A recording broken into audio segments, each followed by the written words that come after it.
One Punch Man chapter number 168, Awakening of Gods.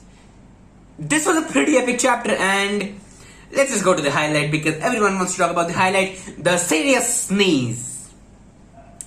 Well, context before that, Saturn, Jupiter, or whichever planet they're on, most likely Saturn, right? They're gas giants and they're surrounded with huge amounts of gas.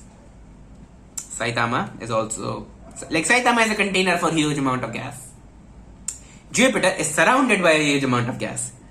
If you got that one, then you're one hell of a person. And so, after Gaara ripped off all Saitama's costume, he got cold and sneezed, blowing away all the gas around Jupiter. Literally blew away Jupiter, and the only thing left was like the gravitational force, I guess, that was keeping the gas together.